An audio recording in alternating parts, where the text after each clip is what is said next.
How you guys doing? And I know what the title says, and we are going to be doing it. We're going to be reviewing my account, and I'm actually going to give you the do's and don'ts of basically Call of Dragons, because we're going to be looking at all the different sections here, and we are going to explore and explain certain things for you guys so you understand why my account's in the place it's in, as well as obviously what you should be doing as the best advice from me to you in Call of Dragons. Hello, yes, smash like, comment, and subscribe for more daily videos with me, MrSneakyy, official Call of Dragons content creator. And guess what? We are in the game, and we're going to be going all over my account today, because we are in Season 2 Plus. We're now broken 40 million. We are in the final, honestly, grinding now parts of the game properly. And as you can see, we've done our level 25 buildings, and we're going towards our fungal tree, stable, and then the nest. So what is obviously today's video about? Well, it's about looking at certain aspects of my account and telling you what I would tell you guys to do, because there's certain questions like you're wondering, why haven't you got any awakened heroes, or why have you not got T5 yet? Because there is honestly valid answers and questions to be asked, right, and answered. So let's go over them. So the first one I actually want to talk about is the tech, because I think the tech one is the most easiest one to explain, and it's just one thing from my old habit in the game as well as just being playing. So if you look at my tech compared to a lot of other players, as you can see, I have taken the approach to actually go for overall strength, which means I actually have delayed my T5 push. And what does this mean? Basically, what any player, and this is what I'm going to advise you guys as a free-to-play player and low spender, what you should be doing is obviously completing all of your eco tech. So all of it is completed until it is maxed out to this stage where you are required to obviously upgrade your research building.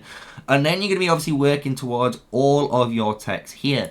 You're going to be doing all of your big techs all the way through. And obviously we've got this last one to kick off at the end of the season, which we can do, which is no worries. But what you're going to be aiming for is completing all of these main actual trees. These are the main ones you need to complete as a free-to-play and low spender.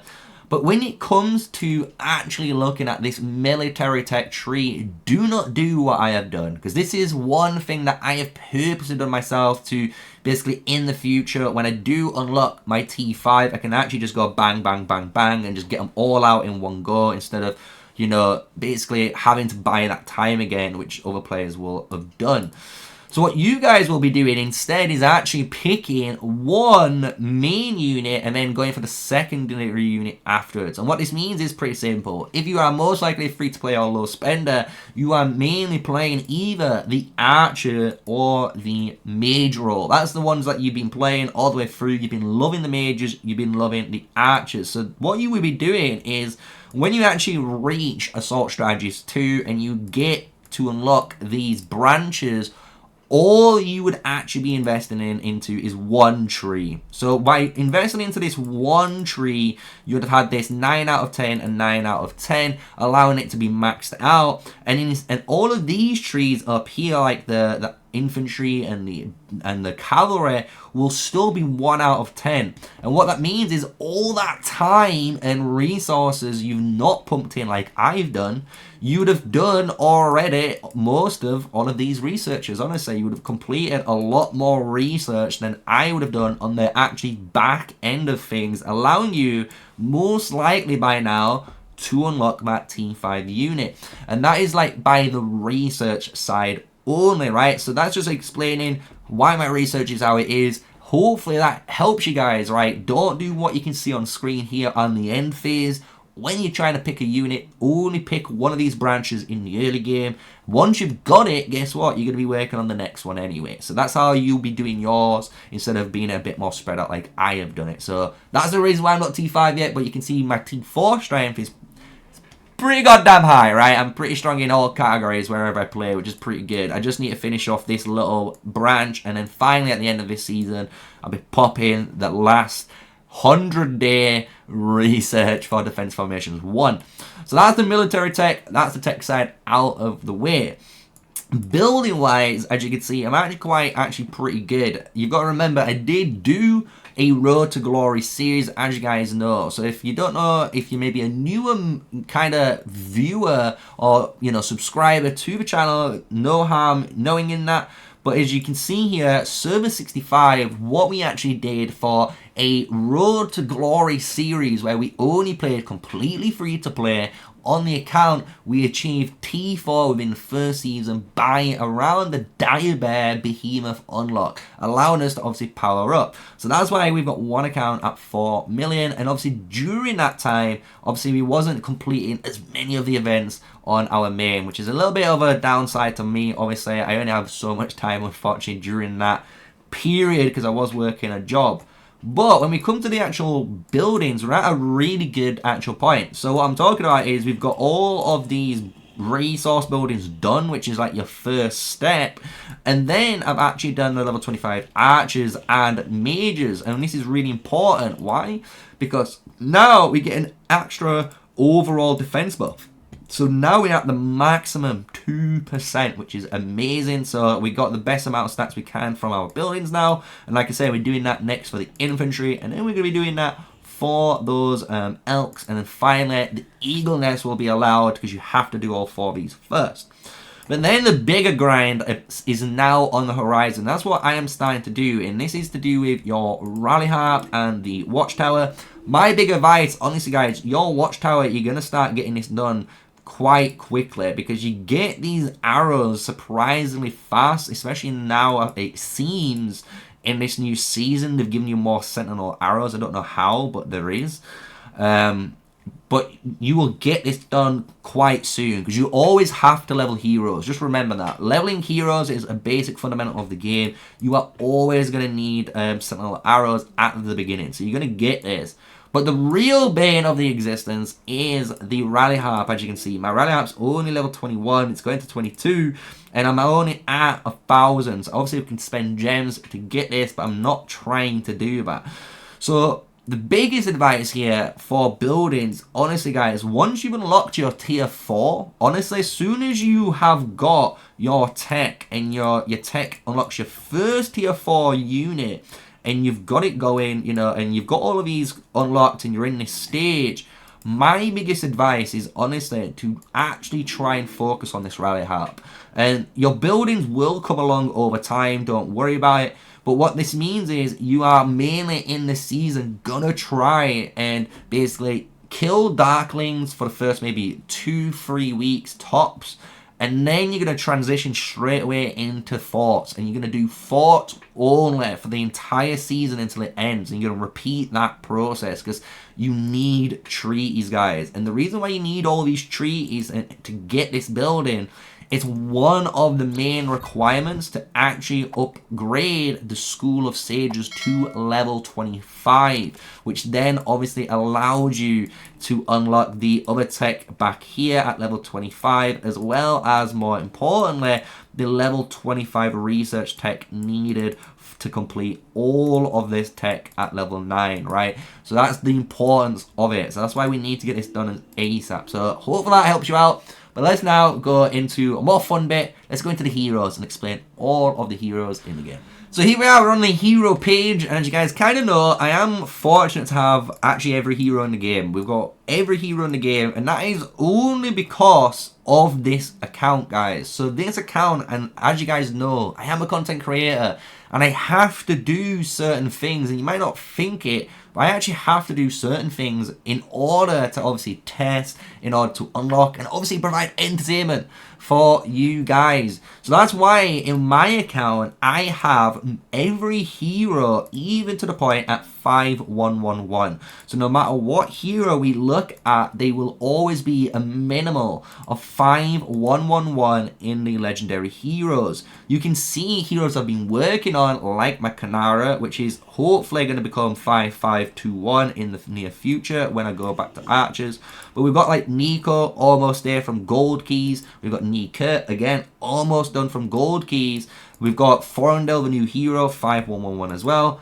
all of these heroes we've got, you know, from just playing the game and obviously unlocking, as you guys know, through events and just having a little bit of fun, right? Especially even like my Freyga compared to some of the other heroes like Madeline, even Garwood, Syndron, and then finally we've got Lilia. And you guys know I only had a 2 Lilia in the original state of the game. But one of the viewers, again, thank you Meliodas if you're watching this, gave a nice PayPal donation and support the channel because he knows how much work is having to be put into doing this, and basically allowed us to awaken Lilia. And we did this live on stream. It was great, and honestly it was a fun moment, and it allowed us obviously to now provide more, you know, guides and more info in if Lilia will be worth it in the future compared to maybe other heroes when we get down the lines. But what I want to say to you guys though is what I honestly want to do is there is mistakes here from myself, right? What I would always advise is don't kind of do what I've done. I would not advise unlocking and going and getting 5-1-1-1-1 on every single hero in the game. I wouldn't do that. Why? Because as a free-to-play player and a low spender, you just honestly do not have the sculptures to do that. So what I will always recommend is pick a unit, and in the early game, and if you're not a mage player, you kind of should be stacked right now, but you should be only working on one unit. So if you're playing archers, by now, if you could imagine all of the sculptures that I've used in all of these other heroes that are in the game, that have unlocked, like, you know, Theodore and the Forindel, even the Skogul and Goresh that we've been leveling up, and obviously Syndron, all of these heroes that we've got, you know, universals pumped into to make them 5-1-1-1, you can imagine I could have actually had at least maybe Freyga maxed out, and even like my Kanara, right? My Kanara could have been by now 5-5-5-1 very easily in the game, and I could have been already maybe working on something like a 5-1-1-5 Syndron. So that just shows you a mistake, obviously, in game that I've done, but there's a reason behind it. You know, I have to make content, guys, and it's just part of my job. It is part of my lifestyle, and it's the way I have to obviously make entertainment for you guys, so you can obviously learn and get educated and you enjoy it, obviously, because obviously we won't be growing like we are every single day. So thank you again for all of those guys that are obviously tuning in and understand that. So those are the heroes, and if you were wondering what to invest into, honestly, for me, I would honestly, if you're an archer player, go heavy into Kanara.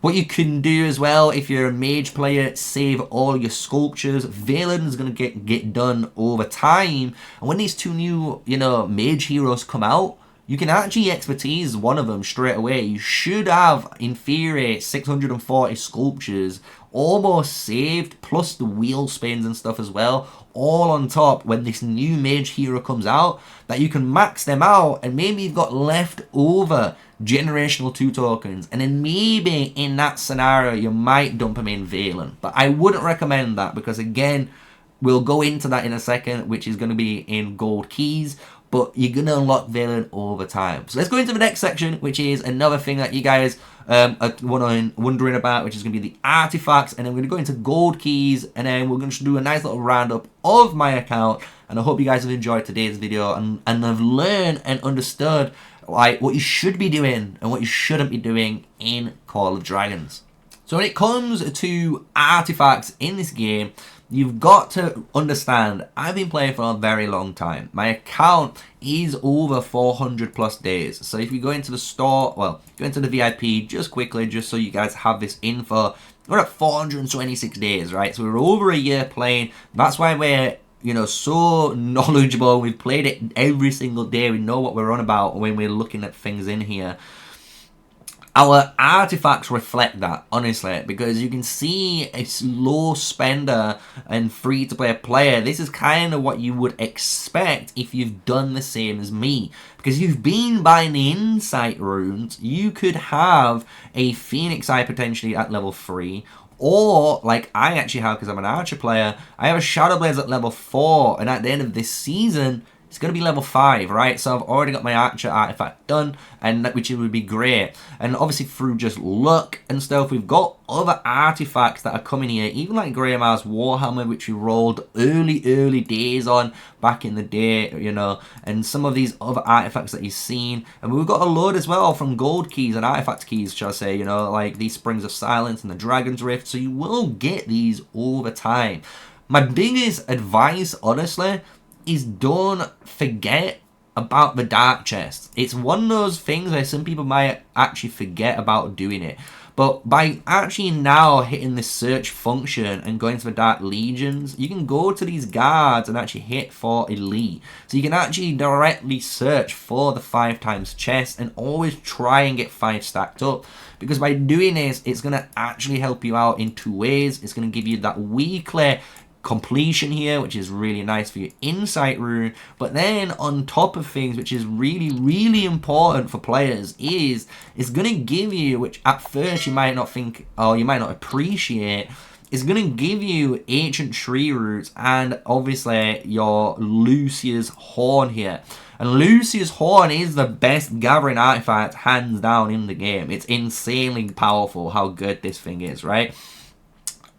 But the power of it is you're going to get this level 5. As soon as you get this level 5, anytime now you're going to get a dark chest and you unlock one of these, this is now those Ascension Emblem pieces that you were needing to finally 6-star these artifacts. So that's why I was saying don't forget about dark chests. Make sure you do them. And by doing them over time, I promise you, you're going to max out these different artifacts. Like I've got almost maxed out both of them, and then it's going to allow you to obviously use them as extra Ascension emblems at the bottom, like we've got here with a bunch saved up. So let's go into the keys and the artifact keys, and people are wondering how I use mine. I'll tell you straight away when we go into them, but I've got a nice tip for you guys to kind of live by if you can for the future. So here we are the gold keys, and you can see you're at 300 keys. And you know what? I did change my mind, and I am going to start saving up if I can in time and try to get to 400. Why 400? Because we've got a new faction coming, and this is kind of what we're going to talk about in the gold keys. And what you can do is with your account right now, if you haven't, you can start saving gold keys, because there's either 2 ways you can look at the gold chest right now for yourself. So the gold chest currently has this current legendary hero pool, as you guys know, as well as this epic hero pool. When the new faction eventually comes, we don't know if it's going to be a dwarven faction or a new race that's going to be shown in Season 3 that they've said in the Cologne meet and greet. What's more important though is the fact that in a new faction there's always a new hero, and if they bring a new epic hero and a gold hero, this creates 2 things. It makes it so obviously this chest right now is kind of lucrative. Why? Because if you're trying to get these specific heroes, guess what? There's a smaller pool, so you can actually get a better chance of getting those heroes. However, if you save up, like I'm doing, when these new factions come into the game, you're going to allow yourself to actually summon and hopefully max out the new epic hero straight away, and then obviously unlock the new legendary hero and hopefully get them at least 5-1-1-1 or maybe 5-5-1-1-1 if you're very lucky with your keys opening, right? So that's the whole point of saving your keys right now. But what you can do on the flip side is with your artifact keys. So as you guys know, I'm actually pumping out artifact keys all the time. I'm trying to keep up on that. Why? Because one big tip is actually the scrap function, and I do a lot of scrapping when it comes to my artifacts, as you can see. And what I actually try and do is actually only keep one type of artifact, for example. So I only keep this Joyous Springs at the moment, and to be honest, I do try and keep a certain amount. This is just something out of my own principle. You don't have to follow this, it's up to you. But by doing this, what it's going to allow you to do, and this is what I've learned over time, it's going to actually allow you to sell these Ascension Emblems, and what you're more wanting to do is go into here during later on in the season, and you can actually buy Forge of Light artifact keys. And that's kind of where you're going to now get the gold cheese and the artifacts here together, because by doing that, as you can see, I have saved up already 35 keys. And I'm not going to lie, this still isn't enough. You're looking around 50 to 70 keys you're going to want saved up before you hit a Forge of Light event for the first time, especially if you're a free-to-play or low-spender player. Why? It takes around 50 to 70 to actually hit the artifact that you want. If you get it earlier, you're the luckiest person in the world, and congratulations. But on average, for most players, and that's what we have to tailor this content to, it does take a lot more. So honestly, this is what the payoff is by doing all of, you know, what I've been talking about, and like spending your time and actually investing correctly, which is the theme, hopefully, that you've learned in today's video. And that is basically going to sum it up, which is, as you know, with 40 million power, we're coming up to the big 50 million where we break basically the T5 barrier.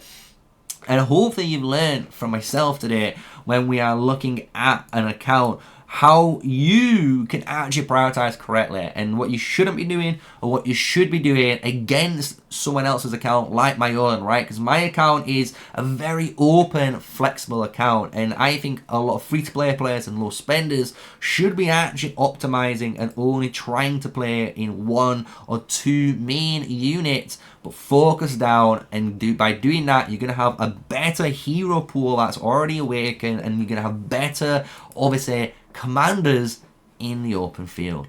So if you've enjoyed today's video, it was a little bit different compared to a lot of others, you know, but it was still that educational content that you love. Smash the like, comment, and subscribe, and I hope you've enjoyed it. And you know what? If you've got any advice as well, put them in the comments, guys. That's what we're all about. Just remember, this account is here to entertain you. That's why we've got some of the weird, you know, every hero unlocked, why we don't have certain things, and why we've gone certain routes, and it's all because of the YouTube channel, right? So I hope you understand that. I hope that makes sense. And with all of that, stay safe, stay sneaky, and I'll see you in the next video.